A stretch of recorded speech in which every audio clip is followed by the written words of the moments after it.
This is Goldar, and you're listening to Toku's Secrets Podcast. Don't tune us out, tune us in. I like it. And Hey I'm guys! so excited. And this is, of course, a man who needs no introduction, so I'm not going to introduce him. What's up, everybody? How y'all doing today? Some time with Walt here for a little while, and the rest of our cast comes in here in a moment or two. I'm so happy that this is not the last Rangerstop. This is exciting. I'm like, yeah, I love this convention. Like, to have all my friends here and to have all you guys here, and you guys support us so well. You give us such love. It's amazing. I really want that to stop. Yeah. I was going to say, Walter, since we're talking conventions, what was your first convention experience as a... I used to do car shows. Yeah, I was going to say, before conventions were even a big hero thing, you still did those. Yeah, shortly after Rangers, after I left the Power Rangers, Austin, Tweety, and myself had a manager, and she started booking us at car shows. So, have you ever been to a car show?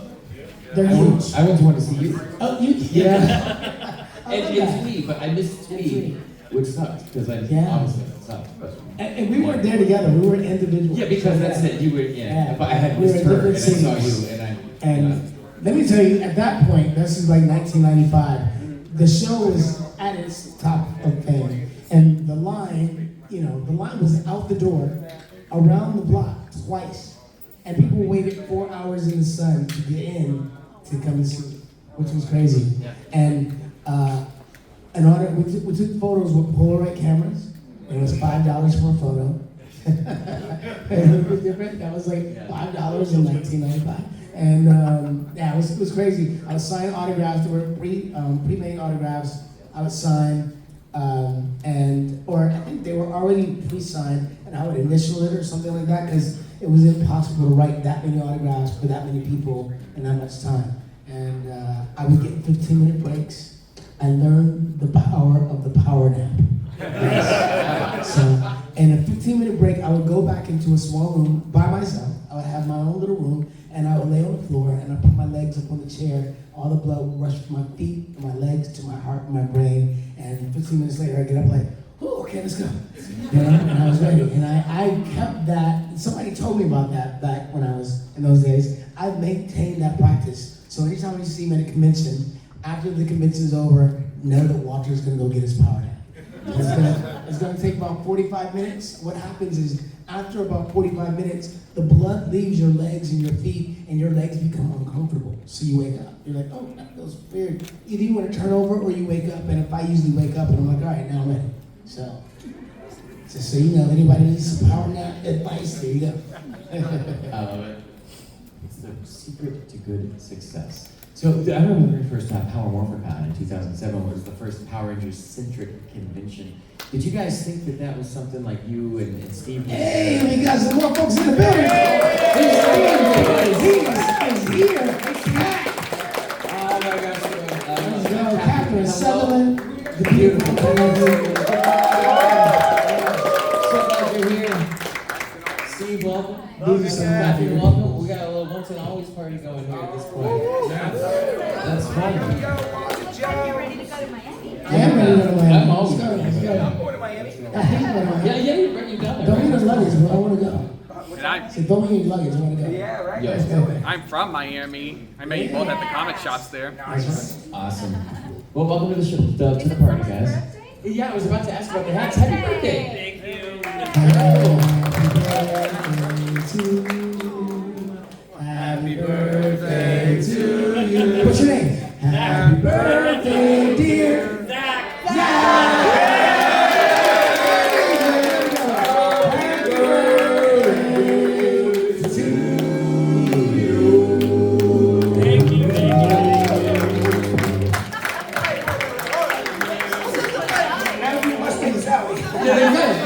We should go on tour now. The birthday tour, let's go. Yeah, that's good. Mighty Morphin the musical. The Mighty Morphin musical. We'll call it the Once and Always Never Again tour. And never again. The Once and Never Again. Oh, man. Steve got jokes. Steve always has jokes. Hey, ain't nobody got more for time for that. Anybody got more time for that? Ain't nobody got more fun time, but yeah. What's up back there? How you doing? What's Steve? What's Steve? Which Steve? Both Steves, him and me. But he's the guy. We all got jokes. We all got jokes. What are you talking about? Yeah. Steve's. Well, it's good to have everybody here. Everybody's coming in. It's our last day of what is not the last year. We were just talking to everybody. I don't know if you want to talk about it at all now or you want to wait, but do you have anything to weigh in on the new experience here? I'm excited to have you. We're all excited for the future. Well, I mean, you know, I feel like, you know, I didn't want to see this show go away. You know what I mean? Like, you know, it's just too awesome. So, you know, I was fortunate enough to meet Brett, who's going to be the new guy taking over everything, and you know, I saw the amazing work he did with the conventions that he's built from the ground up, and I just knew that he could lend that expertise to this to keep this thing going. And you know, I just made the introduction. That's really all that I did. And you know, they worked everything out together to, you know, keep it going. So you know, obviously, you know, everyone that was involved with it is still going to have involvement because they're going to be around. You know, it's not like they're like, peace, we're out of here. You know, they're going to be coming around. They'll be around for all that.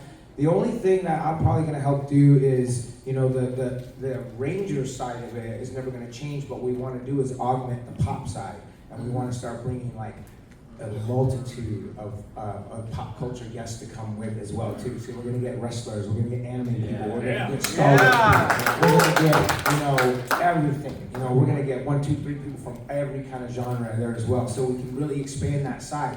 The hopes with it is being that we get the people who weren't necessarily Ranger fans, right, to come because they're going to see the pop culture side of it. Then they get to mesh with all how awesome you guys are. They get to see that whole side of it. And now we get a whole crop of new Power Ranger fans that we weren't exposed to it as much before because they hadn't been here before.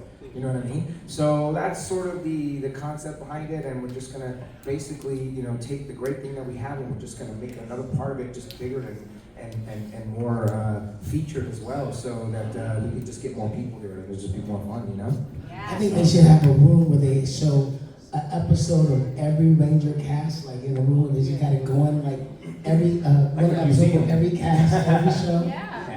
Like one after the other. That would be cool. Because I've never seen all the Rangers. But we got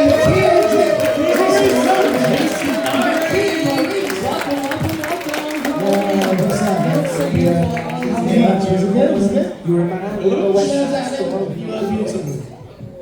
Jason, you are so beautiful. Thank you. And happy Father's Day to you. Happy Father's Day, Jason and Joel. Walter, happy Father's Day to you. You guys talk about your wonderful daughters. Happy Father's Day to all the my fathers sister's out father. there. Hi, sis. Happy Father's Day, Kat. She said, Happy Father's Day. Love you too. I'll talk to you later. All right, bye. Oh, that's cool. Family. I love that. Family first. Always. That's such a cool thing. I love having you guys here. I hope it's been a good time. We were just talking about this is how we wanted to spend our Father's Days with you. Yeah, that's really cool. Yeah. You see your kids all the time, right? No, that's cool. Man, I'm just glad that we I know. We were talking about how we were talking about, right? And Steve was talking about the new introduction, but I want to, as we're doing the panel, have everybody just one more time, please say thank you to Nakia.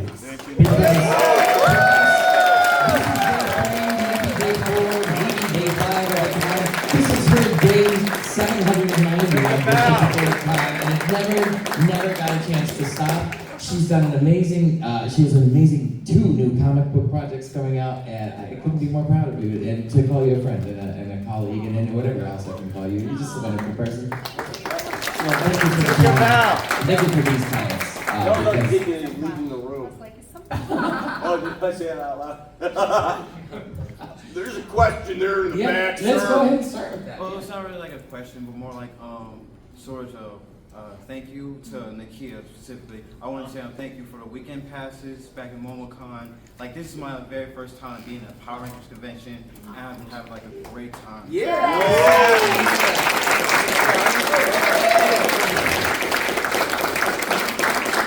I'll go for you. I just can't remember. If you want me to hug, I can hug her too. Hug everybody. Later. That's what I call a girl hug. On the side hug. Yeah, on the side hug. Do we have any questions already? I know you probably have some while you're out there and about. So feel free. Yeah, Tim, hey. Hi. Since I'm a huge fan, I know all the history, giving back so many memories. But for now, since it's Father's Day, how was it working with the actors that played your fathers? Walter and Jason had their parents on Parents' Day return of an old friend. So the dude they had played Skull's dad, huge dude, like total like biker looking dude, that had on his I kid you not, he had a tattoo of Jesus on the cross doing a push-up. Like this. Yeah, good. Jesus is all like jacked, and it like says the F word right next to it, like, oh yeah, Jesus says, oh yeah. You know, like he was pretty. He was a tough dude, that Loki. Yeah. Wow. The guy that played my father, I think he said 2 lines, but he's been famous in LA since Power Rangers as Zack's dad. Yeah. He has events. He has events. Come and hang out, bring all the kids down, come meet Zack's dad. It's like, oh my God. That's great. Oh, I have like a little cool, interesting, like sort of Father's Day story. So, my daughter, she's 26, right? Yeah. And last week I was at a Comic-Con in Spokane, Washington, and so she lives in Northern California. So I said, why don't you pop up to the convention in Washington and you can come work my table with me. She's never worked at like a convention with me before or anything like that. And it was extra special because the night, later on that night, we did a screening of the mmpr movie, the 30th anniversary of the movie. And so she has never seen the movie. She had never seen the movie from '95. So her first time watching it, she watched it on the big screen in a movie theater. Yeah, with me. Yeah, with me. Afterwards and stuff, and at the theater right there. Yeah, it was awesome, man. So that was cool. It was like a little early Father's Day special thing. The guy who played Catherine's dad was seen in her flashback of her swimming team, watching her dive off the board. Yes, that's right. And the guys. I never met them because they worked with the. A little kid. Julia. Yeah, and it was a flashback. And they had one with your parents too, right? With Oric the Conqueror found in the cave. Yeah. Mine were in a cave. Was it the end of Turbo or end of Zeo? End of Zeo. Yeah. They were great. They were great people. They seemed nice. No, I do remember that. I do remember. I still hear it once in a while from the woman who played my mom. Now that I think about it, I know we're talking Father's Day and stuff, but Gloria, she was in On Der Essel she was in the spa with Johnny. Oh. Yeah. But I still hear from her. Was that? She was in the spa? Yeah. Johnny? Explain that. I had directed, but never really completed a short film that was supposed to be like a 1960s spy, East German spy TV show. Called Otto der Essel, the secret Asian man. Because Johnny Bosch is half German, half Asian, but like all his other hitmen were like Steve Cardenas was one of them, Cy Roscoe was one of them, and like you remember this? And so when Johnny gets hired to take out the mark, there's a woman sitting in a spa. I will give you 700 marks for one dead husband, and she gives him the glossy headshot of the husband he's supposed to kill, and pans over in the spa. There's Johnny in a complete suit and glasses, like, I'll kill him.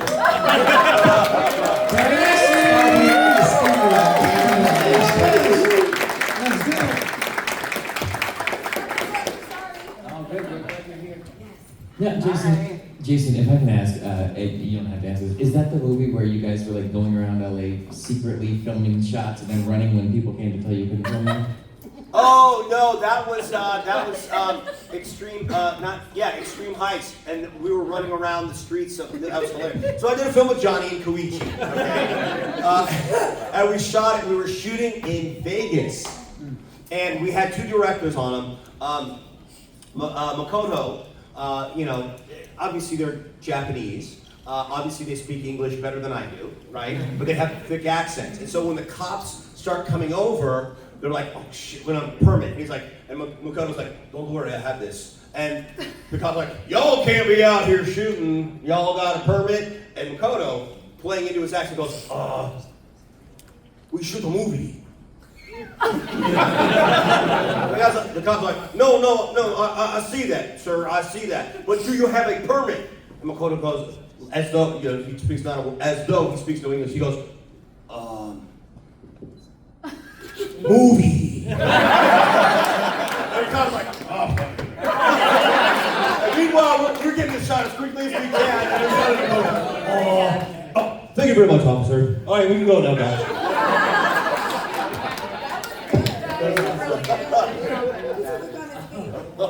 Michelle, ladies, welcome. Come on up. Give it up.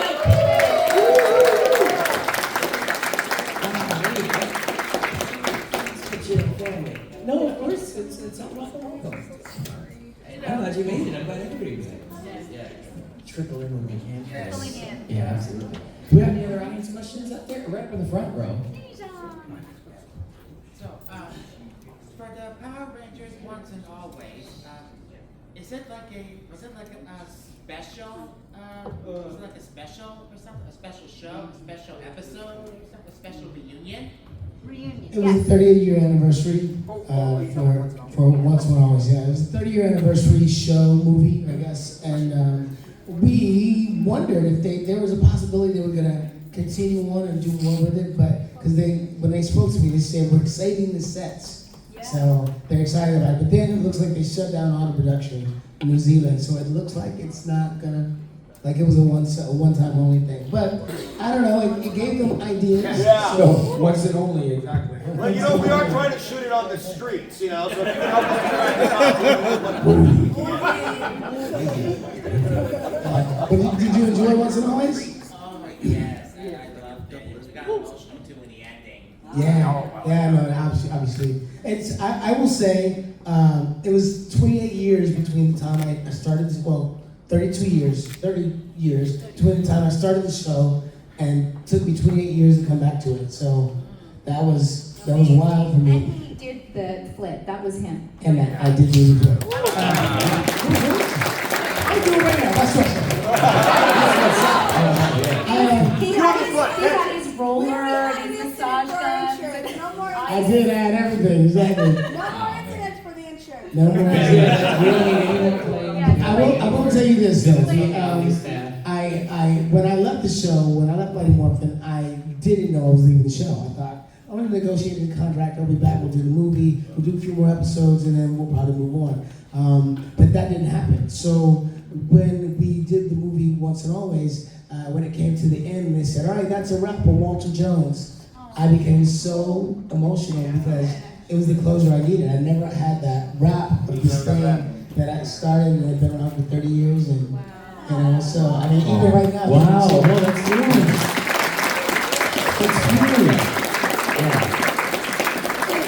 The producers, when we had our first review of the script, were really like elevating Walter and David, and I feel like that's kind of why they were doing that for you. Well deserved. It was pretty cool to have you. At least you could have been there. Yeah, at least they put your action figure in there, so it looked like you were in it.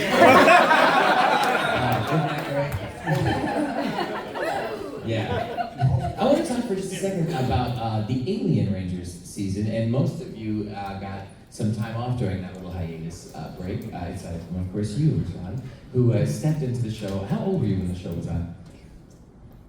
I was a very senior, 12 years old. 12 years old. Practically grown up. Yeah. Right? But Full grown. Yes. it was unique too, though. From your perspective, it was hardly, there was very little Power Rangers stuff, right? You did a lot of it in one place. You had those command center scenes, I suppose, and then switched back to Nakia. Right. But during the time, how long was that entire arc of a process for you? For me, I think it was only about a week that I was filming out of school on location, which was, thousands of miles away in Africa by way of Valencia. They did an amazing job. And that lion, he was the friendliest thing ever. He appeared when I saw him with you guys on the screen for the first time. But yeah, it was a lot. So my particular filming was on location, practically there. My main scene in the command center was that scene that you see. I was in the streets roughing it for you guys. Tumbleweeds and all. It was cold. I got some bug bites for you guys. Yeah. And your work. Well, I'm glad you got that experience though too. Me too. And what do you do now? How are you acting? Tell us about your career. My career, my acting career, or Anything about my your life that you would like to share? Oh my goodness. do we really want transparency? It's Sunday at the con. I think that's all we can give. I am a children's social worker. I have been doing this for about 8 years. Life after college, adulting. Again, it's rough in those streets. Okay, so we're just figuring out life, doing things as best as we can. I think as humans, that's what we're all trying to do. I would, if I did segue back into acting, I'd probably do more behind the scenes things as opposed to in front of the camera. I think these guys do such a good job in front of the camera. They don't need me. I can go behind the scenes for them and just maybe do some voice work. I appreciate that, Campbell. I appreciate that. So I'm open to it, but I'm just kind of doing the normal people stuff. That's good, but you seem, as long as you're in a good, happy place and you have a really rewarding job, it sounds like something fulfilling for people. You hear that, Brad? Difficult, perhaps. What he said. That's what it is. Oh man. But you guys rejuvenate me. So this This is these really- breaks for the comedy, this is what it's all about. Definitely worth it. The love goes both ways. I love that. Let's go back to the audience for some questions. Let's start with the Black Ranger. Now we got questions. Hey, I got a question for Walter. What up, dog? So what was your thoughts on the Mighty Morphin movie where they cast him as Zack, but he looked like Adam? Well, you know, the show is, we've had three decades of the show, right? So back in '93, when the Black Ranger was the Black Ranger, and it was not really a big deal, and not a lot of people made a big deal. But then the next generation was like, hey, that's weird. The Black Ranger is black, and the Asian Ranger, the Yellow Ranger is Asian, and the Red Ranger he's Indian, which is not true. And the Blue Ranger, he's they start making stuff up. But the Green Ranger, he's amphibian. You know, something is weird. So it got weird, and then I think production was like, okay, we don't want to make that mistake again. So let's make the Blue Ranger, the Black Ranger Asian, and we can make the Yellow Ranger something else, whatever. But so it wasn't a big deal. I just African American. Karen? No, not that movie. You're talking about the 2017 movie. Yes. Yeah, we're talking about that's She's Latina. Yes. The 2017 movie. She's Latina. The last one. Latina. She's Latina. That's right. Afro-Latina. Okay. Yeah. Yeah, I like the movie. I just wish they would have put some hip hop keto in it. That's what it's all about. Apparently, Louis told me that he tried to produce something. He did some stuff on top of the train, but they didn't keep it in the film. So, I have a question actually about the 2017 movie. Were you asked to be in it or anything? It was Jason and Amy Jo. Not even your action figure like me? I'm honestly surprised to hear that they didn't try to spin that too. Be like, see, you're represented. You're welcome. I didn't understand. There were a few things that I felt about Once and Always. I really enjoyed watching it, but I really felt like Paul and Jason should have been in that. They were in from the beginning for so many seasons. Okay, in the original draft. Ann Knapp did the first draft, and she put Vulcan Skull in there. Yeah. Next time I saw her, the first thing she said is, "Dude, I'm sorry. You guys were in it. Yeah. I did the script. You guys were definitely there." And then somebody else took it. Well,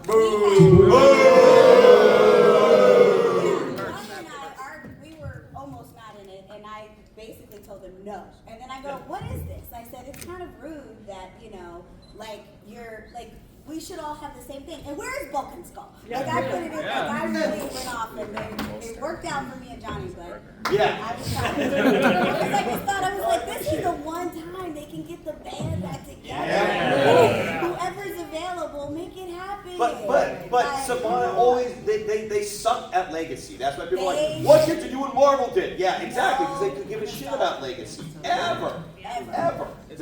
Like, they missed the boat on several occasions. And they might put something in the show, and then when they did a callback, whether it's a character or a choice, and when they went back to it, they didn't continue any sort of continuity with that. They would drop it and start again, drop it and start again, as though they never read the Bible to the series.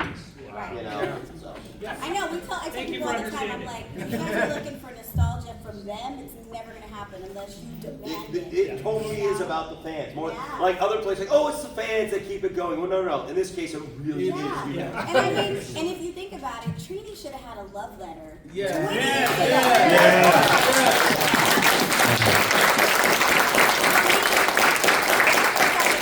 That was literally the most shocking thing that ever happened, period. I just remember being like, what? It was just so shocking. And so I know they've done certain things, and I was like, gosh. So when we found out that it was a love letter to Trini, that was my biggest argument. Because I was like, look, I literally stepped into her shoes. The same boots. We had the same costume.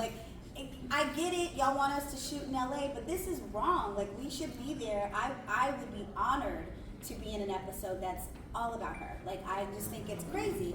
We all said something, but I'm so glad it worked out. And then at the time, we didn't know it was going to be a love letter to Jason too. So it just ended up being wonderful. But it was right that you guys were there. I was hoping they would have been there, and they would have been Rangers, and it would have been or something cool. And they were like, we knew Vulcan Skull would finally make it. They should have brought out the purple and orange one. Jason, did you see any of Anne's script that had you guys what you were supposed to be doing? Or did you I did not see it. Yeah, I don't know if you had any idea what it would have been like. She had it, and I think she was going to let me see it if she was allowed to, but she wasn't allowed to yet. I forget. Several versions of the script.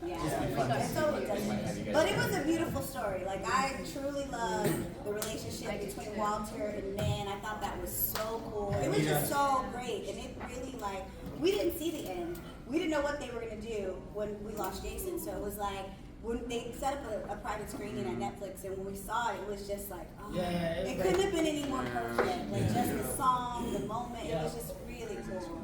But we're very proud of you. Thank you.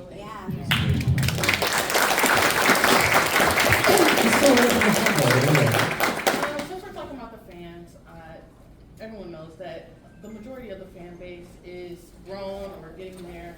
We grew up with it. And I'm a writer, and I'm kind of flirting with the idea of writing an hour-long, sort of drama-esque version of Power Rangers. How receptive do you think that the fans would be? And if it would be receptive, what classic Power Ranger element do you think would have to be brought into the show to sort of just encompass the whole field? As a 1 hour, as a movie, is standalone, or no, just like a 1 hour drama type format. Yeah.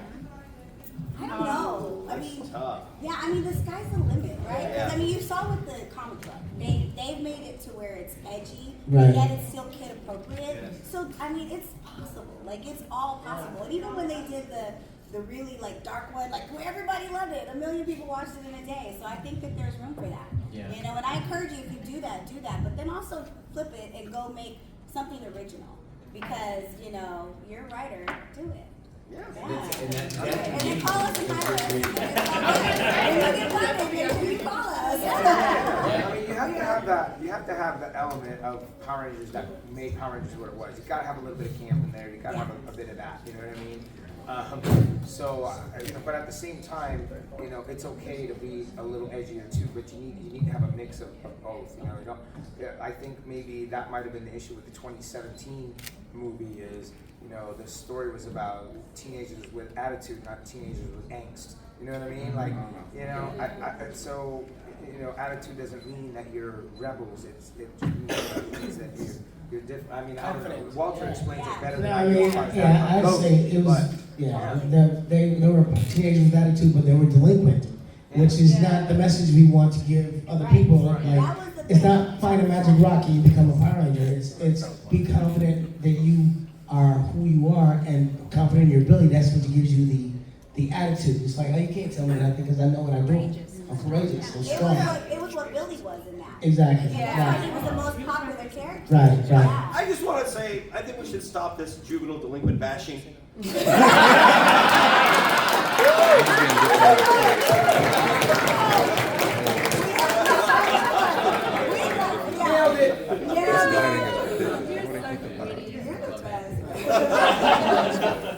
Questions? We'll go right here and then in the very back next. We'll go right here and then far back. Okay, this is a question to everybody. Is there any other Power Ranger series you guys would love to pop back on? Like come back and be on like Mystic Force or SPD? All of them. They should have paid us and we would have stayed.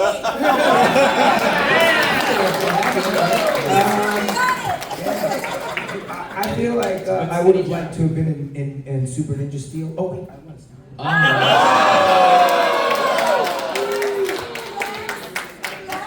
I like Time Force. She was in Super Ninja Steel. I was in the Super Ninja. Yeah, Time Force. I love the whole time travel aspect, and I think I loved Jen. Aaron. I haven't really watched the other episodes, but I think Time Force would be my choice as well. I love the fact that Jason Bond got to play two characters. And as an actor, that's something I would love to do. And he got paid for two characters too. I didn't get a chance to watch all of the other seasons either. But the ones that I did, it was definitely Time Force. I loved the capes in Mystic Force.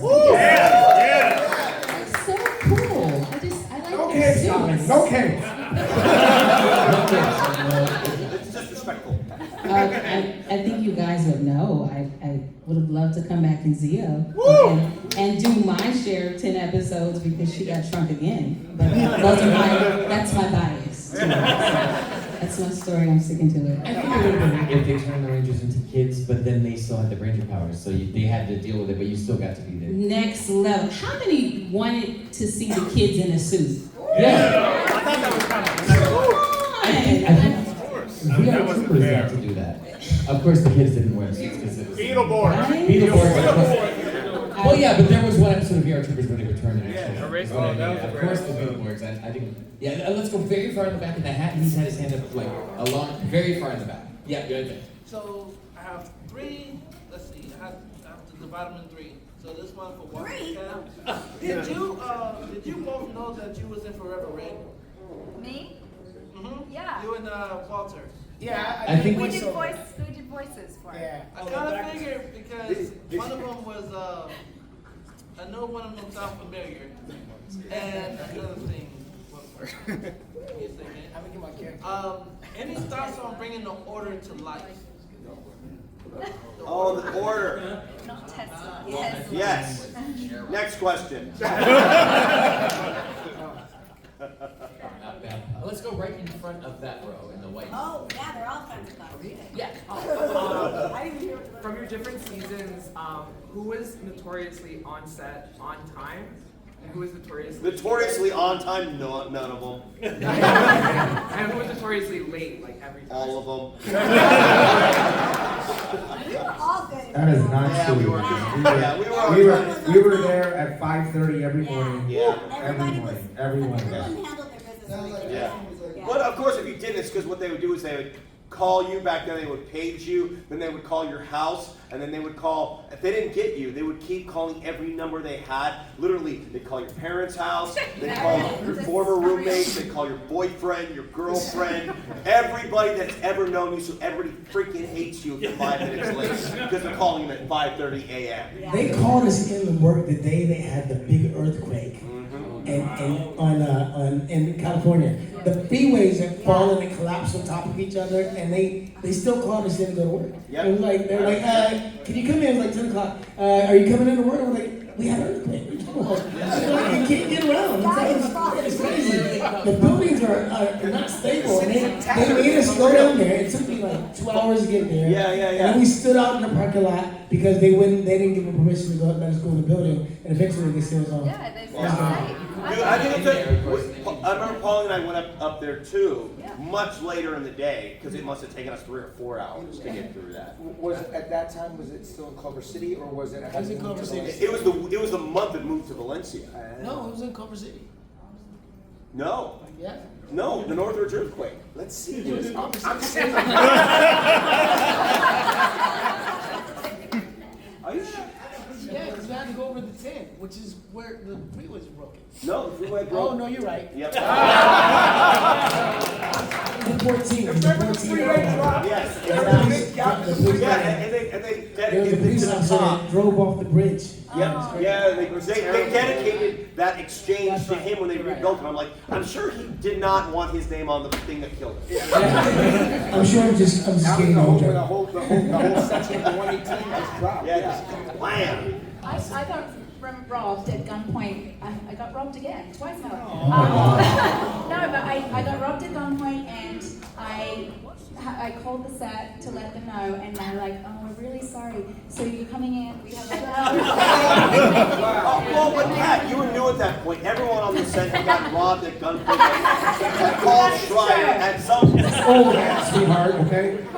I got into a car accident and did not have a car. They were like, okay, so we're gonna have somebody come pick you up to make sure you're there on time tomorrow. I woke up, I had fallen asleep driving on the freeway, which if you guys are ever tired, please roll down your window, call somebody. You know, I thought I was a superhero, which I was, but not really. And I had hit my head on the steering wheel, and when I woke up, my nose was bleeding, and I had pushed a car down the freeway. They were okay. We didn't have cell phones at the time, so I don't know how anybody, by the time I woke up, the police were already there, the ambulance were already there. The person didn't die, as far as I know, thank God. But yeah, there was like, okay, but you going to work tomorrow, right? Yeah, I'll be there. Guess so. Put a little makeup on the bruise. Yeah, put a little makeup. Let's go to the Ninja Turtle fan right there. Yeah. I'm Ninja Turtle guy. I'm Ninja Turtle dad. To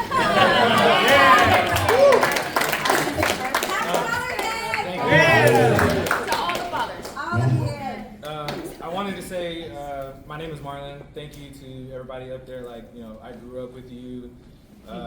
These are my daughters. Everybody's like, hey, you know, what do they watch? You know, Barney and I. No, we're watching Power Rangers. As you should. I had 2 things. First thing I wanted to say was, in accordance to the way the new Rangerstop and how that's going to be, have you guys ever reached out to the Beetleborgs? Or the those Beetleborgs? actors? People have brought that up to us. It just has never worked out. I mean, Okay. you know, we can definitely bring it up to the new owners. I feel like it would be good, like we you know, obviously VR Troopers are starting to do their little reunion together now, so we can bring those guys in. We'll bring the VR Troopers guys in, we'll make the Masked Rider guy in, you know. I'll just get a little bit of that element as well too, you know what I mean? Like, Mr. Not to turn a note, please. Perhaps it'd be cool. They also get a couple of people from Japan to come as well too, that kind of thing. It's always been a thought. It's just like, you know, that's always a budget. Yeah, right, exactly. But it's always been a thought. It's always going to come down to that kind of stuff, but you know, I feel like we're gonna take a page out of Karan and Nakia's book in that regard of like trying to listen to the fans about all that stuff that that you guys want to see. Apparently. So Steve must be part owner. That's why. Steve must be part of the new. That's why he wore the suit this There's a weekend. big reason why the deal happened. Yeah. And so, him and Brett are really good friends. So, I mean, literally, it's always been a conversation. And we just want you guys to have a show that you would love. So it's just a matter And we do. Yeah. We love it. Thank you. It's always just a matter of figuring it out budget-wise. Okay. Well, it's called It is called Rangerstop and Pop for a reason. That's the So pop. it was Rangers and the pop side as well. So that's what we were trying to bring every year. This year, because it was our final year as owners, and we didn't lie to you guys, it was our final year. If we did not find somebody to sell to, then it would have been our final year. But we wanted to we listened to you guys and really wanted it to continue on for all of you. I mean, this has meant so much to so many people, and what a blessing that Steve had spoken to Brett, and then we also, as I had mentioned the other day, we had another offer, but we chose to go with Brett because I just think that he could bring the vision, he can continue the legacy that we've started and even make it even better. So he understood, yeah. We've got time for a couple of more questions. We got right over there. Yes. Yeah, yes, you got. Walter, thanks. That's a wrap for Walter Jones. Thank you, there you go. Always good to see you, sir. I have a question. Did you know that you guys rock?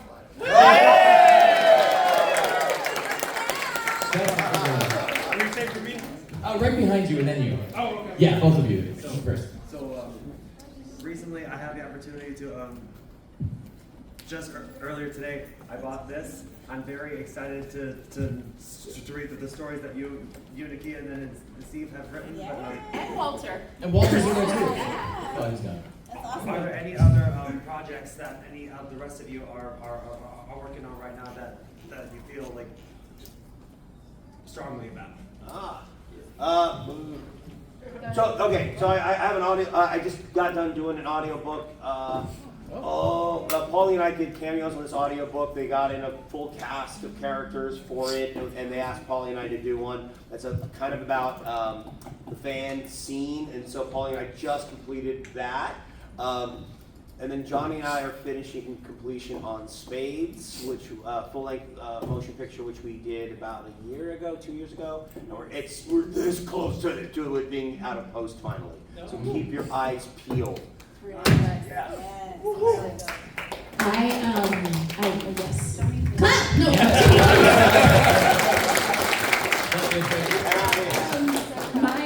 The movie that I wrote, produced, and started. Whatever, came out in March. It's called Back to Bridgewood. It's a comedy, inspirational comedy, and there are 2 Power Rangers in it. Jason Font plays my doctor, and Serena Vincent plays a TV host. But it's family friendly. You can watch it. It's streaming on Apple, Amazon, in demand, basically everything but Tubi and Netflix. And then, in addition to the comic book series that. The comic book story that I got a chance to write. I'm writing a new series called The Never Never Kids. It's another action-adventure superhero story that has nothing to do with Power Rangers, but it has everything to do with fun. So if you come by my table, I'll give you one of the flyers, and then you can check out the website and have a couple of other things that we're working on. So thank you guys just for your support. Because a lot of you guys have come and you've watched the movie. This gentleman who also, he actually made me cry because he painted the Yellow Ranger, but on the back of the portrait, he wrote this line that I wrote inside of the movie that said, always look up to where your strength comes from. And he wrote it in the back, and I was like, oh, like literally, like every time I watch it, I cry. I don't know why, but there's something about that little quote that I wrote that just, I don't know, and he had no idea, and he wrote it on the back of that, and I cried. So, yeah. That's cool. All right, we got time for, I think, a couple of more questions, because it's almost 2:45, and we want to get everybody back out there. I want to ask everybody, though, who wants to answer this question. Your time on the show was obviously, in some cases brief, but you're there a while ago. What today, after being at this show over 30 years after the show started, here in front of the audience, doing this all the time, what would you tell yourself the day before you stepped onto the set for the first time? You've already got the role, but what do you tell yourself the day before you become Skull for the first time? Don't do it.